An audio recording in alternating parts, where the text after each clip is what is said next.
Hi, നമസ്കാരം. ഞാനിന്ന് 4 മണിക്ക് നമുക്ക് ചായക്ക് കടി ചക്ക ബജി ഉണ്ടാക്കുകയാണ്.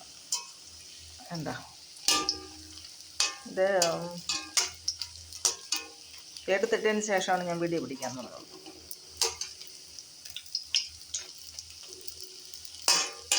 ഇല്ല, പഴംപൊരിയെക്കാട്ടി നല്ല ടേസ്റ്റുള്ള ഇതാണ്. ഇതിൽ ഞാൻ ചേർത്തിട്ടുള്ളത് മൈദ മാവ്, ഉപ്പ്, കായം, മുളക് പൊടി, അല്പം മഞ്ഞൾപ്പൊടി, ഇത്രയും മാത്രമേ ചേർത്തിട്ടുള്ളൂ. അത് നമ്മൾ വാഴയ്ക്കപ്പം ഉണ്ടാക്കും പോലെ തന്നെ അതിൽ മുക്കി കോരി ഇട്ടാൽ മതി. നല്ല ടേസ്റ്റാണ്. എന്നാലും നമ്മൾ ഉണ്ടാക്കി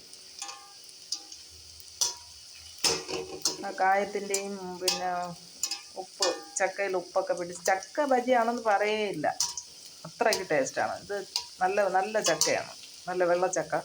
അപ്പോൾ ബജി ഉണ്ടാക്കാൻ പറ്റിയ ചക്കയാണ്.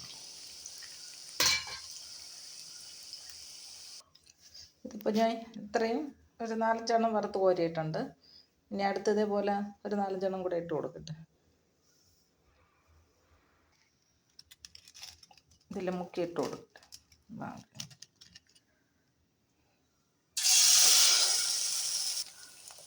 ഇതിന് എണ്ണയൊക്കെ വളരെ കുറച്ച് മതി, ഒരുപാട് എണ്ണയൊന്നും വേണ്ട. ഇതിപ്പം നമുക്ക് 2 പേർക്ക് മതിയല്ലോ, അതുകൊണ്ട് കുറച്ച് എണ്ണ ഒഴിച്ചിട്ട് അങ്ങനെ, അല്ലെങ്കിൽ ബാക്കി എണ്ണ വേസ്റ്റായി പോകില്ലേ, അതുകൊണ്ട് കുറച്ച് എണ്ണ ചേർത്തിട്ടുള്ളൂ.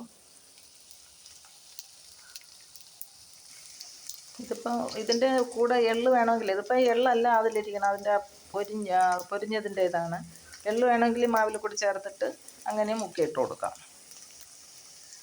ഇപ്പം നമ്മൾ 2 പേർക്കെന്ന് പറഞ്ഞ് ഉണ്ടാക്കണം, പക്ഷേ അത് ഇത്തിരി അധികമാണ്. എന്നാലും കുഴപ്പമില്ല, ചക്ക ബജിയല്ലേ, ഞങ്ങൾ കഴിച്ചോളും. ഫസ്റ്റ് ട്രിപ്പ് ഉണ്ടാക്കിയത് ഒരു 4-5, ഇത് രണ്ടാമത്തത്. ഇനി ഇതാ ഇത്രയും കൂടെ ഇരിക്കണം, ഇത്രയും ഉണ്ടാക്കും, ഞങ്ങൾ കഴിക്കും. ഇങ്ങനെ സൂപ്പർ ചക്ക ബജി ഉണ്ടാക്കി. ഞങ്ങൾക്ക് 2 പേർക്ക് കഴിക്കാനാണ് ഇത്രയും ഉണ്ടാക്കി വെച്ചേക്കുന്നത്. എല്ലാവരും ഇതുപോലെ ഉണ്ടാക്കി നോക്കണം. നല്ല രുചിയാണ്. നല്ല രുചിയായിട്ടാണ് ഇത് ഉണ്ടാക്കണത് കാണിച്ചു തന്നത്. അപ്പോൾ ഇതെല്ലാവരും ഉണ്ടാക്കി കഴിക്കും എന്നുള്ള വിശ്വാസത്തോടെ നിർത്തുന്നു.